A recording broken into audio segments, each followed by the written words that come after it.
আর সামনে পরীক্ষা, বেশি দিন তো নেই। এই হাসিগুলো থাকবে না রেজাল্টের দিন। যখন রেজাল্টটা বেরোবে দেখবে ম্যাক্সিমাম ছেলেমেয়েরা ফেল করছে, কারণ বছরের শুরু থেকে আমি বলে আসছি এই সেমিস্টার প্রসেসে ফাঁকি দেওয়ার কোনো জায়গা নেই। তবুও ছেলেমেয়েরা কনসিস্টেন্ট না থেকে প্রতিদিন নিজেকে এটা বুঝিয়ে ঘুমিয়ে পড়েছে যে আজ থাকুক কাল পড়ব। তারা অনেকেই আছে যারা আমি দেখি ভিডিও নিচে কমেন্ট করে এবং নিজের মনোবল বাড়াতে এটা লেখে, আজ থেকে কারা কারা শুরু করলে জানাও, 29 তারিখ শুরু করলাম, কে কে আছো জানাও। এগুলো একটু আপাত দৃষ্টিতে হাস্যকর মনে হলেও বা আমার দেখে ওই সময় টেনশন হয়, এ কটা দিনে তারা কি সিলেবাসটা কমপ্লিট করতে পারবে। যদি বলি সত্যি কথায় কখনো সম্ভব নয় এ কটা দিনে ভালো রেজাল্ট করা। এবার যদি বলো সায়েন্স স্ট্রিমের ছেলে মেয়েদের কি অবস্থা হবে, কোনোদিনই তারা পাসটুকুও করতে পারবে না, কিন্তু তারা এখন থেকেই পড়ে। কমার্সেও তাই সম্ভব নয়, আর্টসে পাসটুকু ঝুলে থাকা যাবে, পাসটুকু করা যাবে। কিন্তু এই সময় যদি টেনশনই করতে থাকি, পড়লাম না, শুধু টেনশন, পড়তে বসলেই টেনশন, অন্য সময় কিন্তু টেনশন হয় না। চায়ের দোকানে টেনশন হয় না, তার সঙ্গে ফোনে কথা বলতে টেনশন হয় না, পাঞ্জাবি বা শাড়ি পরে তার সঙ্গে ঘুরতে সেলফি তুলতে টেনশন হয় না, ব্যাকগ্রাউন্ড মিউজিকে তার সঙ্গে ছবি ছাড়ার সময় কোন গানটা দেব সেটা ভাবতেও টেনশন হয় না, স্ট্যাটাসে কি দিলে বান্ধবী বা বন্ধুর জ্বলবে এটা ভাবতেও টেনশন হয় না। এই এত কিছু ভাবতে কোনো টেনশন নেই, কিন্তু পড়তে বসলেই টেনশন। এর পেছনে কারণ পড়ার প্রতি কোনো ভালোবাসা নেই। খুব সিম্পল ফ্যাক্ট, পড়ার প্রতি কোনো ভালোবাসা তোমাদের নেই। দেখো, একটি গরিব খেটে খাওয়া মানুষ, তার ছেলে, আর তোমাদের যারা অবস্থা সম্পন্ন পরিবার থেকে এসছো তাদের সন্তানরা, এদের আর তোমাদের মধ্যে তফাৎ কিছু নেই।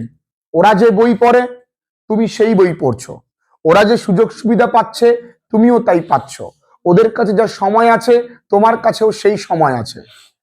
তোমাদের দুজনের মধ্যে একটাই তারতম্য তৈরি করে, সেটা হলো তোমরা কতটা গুরুত্ব দিয়ে লাইফটাকে দেখো। জীবনে কোনো শর্টকাট নেই, জীবনে একটাই শর্টকাট, পরিশ্রম করতে হবে। দেয়ার ইজ নো শর্টকাট, পরিশ্রমের কোনো বিকল্প নেই। তোমার যদি মনে হয় যারা মাধ্যমিকে প্রথম দ্বিতীয় তৃতীয় বা উচ্চ মাধ্যমিকে প্রথম দ্বিতীয় তৃতীয় এবং পরবর্তীকালে নিট জেইতে যারা ভালো রেজাল্ট করেছে তারা সারাদিন বই পড়ছে, তারা পাগল, ইউপিএসসির জন্য তারা বই পড়ছে পাগল, ওরা আমাদের মতো লাইফ বোঝে না, আমাদের লাইফে কত থ্রিলিং আছে, আমাদের লাইফে কত কত সুন্দর সুন্দর, আমাদের লাইফে কত সুন্দর সুন্দর রমণা আছে, তোমরা ভুল করছো।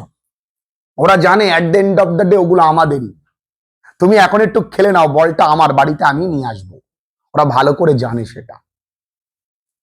অত সোজা নয়, ওরা এখন পরিশ্রম করছে, পরে আনন্দ করবে। আমি বলছি দুটোকে ব্যালেন্স করো। আর এখন এত কিছু বুঝে লাভ নেই, এখন বুঝতে হবে আমাকে পড়তে বসতে হবে। পড়তে ভালো লাগছে না, আমি স্যার মোটিভেশন পাচ্ছি না।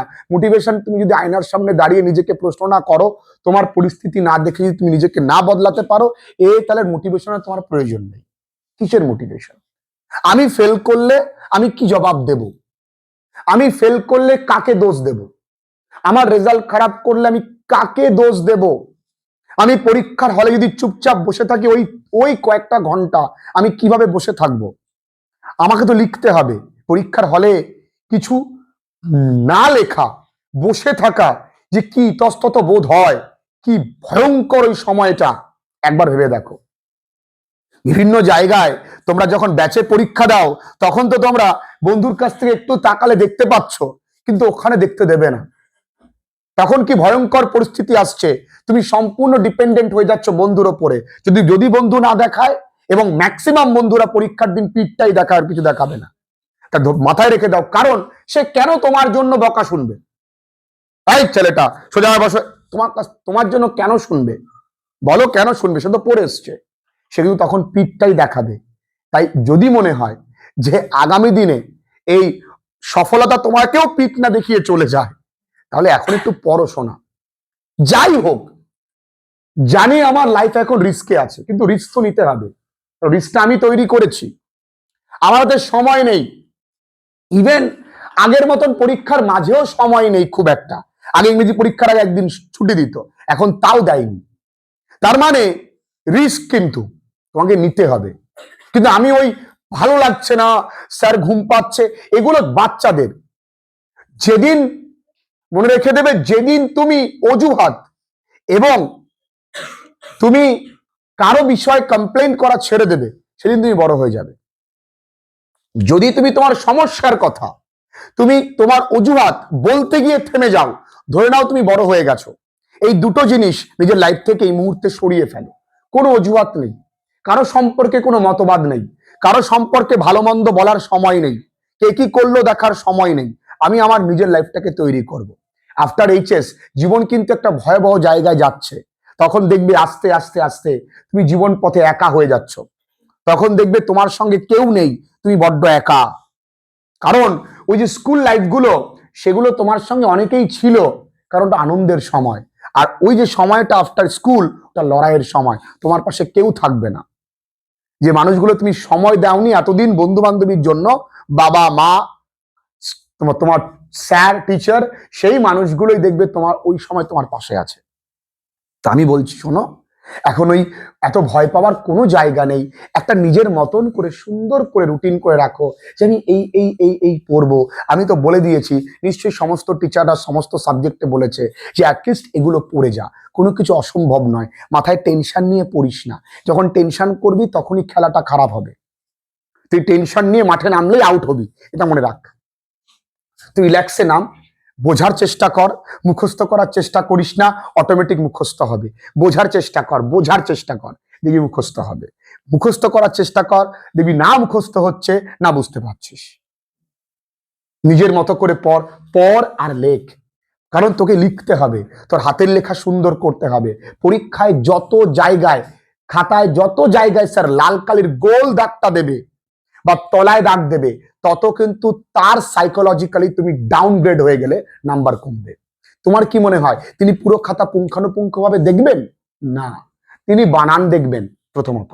2 নাম্বার, বেসিক গ্রামার মিস্টেক্স আছে কিনা দেখবে, বিশেষ করে লিটারেচারের ক্ষেত্রে। এবং প্রথম কয়েকটা লাইন তোমার লেখার ধরনটা কেমন দেখবে। তাহলে এই দিকগুলো লক্ষ্য রাখো, বানান যেন নির্ভুল হয়। লিখো না যে বানান তোমার কাছে কনফিউশন আছে, লিখো না, সেই বানানের অরে লেখো। কি করে পাবো? বাড়িতে তুমি একা পড়ছি, আমায় জিজ্ঞাসা করো।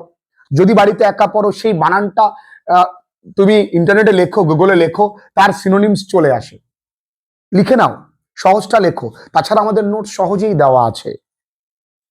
এখন আর তুমি এক্সকিউজেস দিও না, মানিক, কিছু হবে না। এই লড়াই সেদিন তোমরা 11-এ উঠলে সেমেস্টার নিয়ে, আজ তবে কাল কিন্তু তোমাদের পরীক্ষা, তোমরা বুঝতেও পারছো না, তোমরা ইভেন ফিলও করতে পারোনি। সরস্বতী পুজোর আগ পর্যন্ত ফিল হয়নি তোমাদের যে আমাদের পরীক্ষা, আর এটা আমাদের এইচএস পরীক্ষা। কারণ একবার হয়ে গেছে তো, ফিলিংসটা মরে গেছে। একবার দিয়ে ফেলেছো সেম 3, তাই ফিলিংসটা মরে গেছে। কিন্তু এই সেমটা এতটাই ভয়ানক, এই সেমটাই পুরো খেলাটা দাঁড়িয়ে আছে। একটা সুন্দর রুটিন করো, একটা দারুণভাবে রোডম্যাপ করে দাও, নিজের মতন করে বাড়িতে তৈরি করো আর পড়ো, আর মক টেস্ট গুলো দাও। বেশি মাতব্বর হয়েও না, জীবনের খেলা কিন্তু এখনো বাকি। কে কোথায় যাবে আমি কিন্তু জানি, আমি বুঝি। আমার সামনে যারা বসে আছো, কার দৌড় কত দূর আমি জানি। আজ পর্যন্ত যা যা আমি বলেছি তার একটাও বিপরীত হয়নি। তাহলে আমি বাবা এখন জ্যোতিষী করি, ব্যাপারটা তা নয়, এটা অভিজ্ঞতা। কার দূর কত দূর আমি জানি। তাই একটু সাবধানে পড়াশুনো করো, কারণ জীবনের খেলাটা তো আসছে। অ্যাটলিস্ট এই কটা দিন খুব ভালো রেজাল্ট না করলেও একটা বেটার মানুষ বা বেটার ভার্জনে তুমি তৈরি হবে, যে লড়াইটা করতে পারবে। কারণ আগামী দিন তো লড়াই করেই বাঁচতে হবে। কারণ তোমার মতন অনেক কোটি কোটি লোকজন আছে যারা লড়াই করছে কিন্তু এখনো সাকসেস পাচ্ছে না।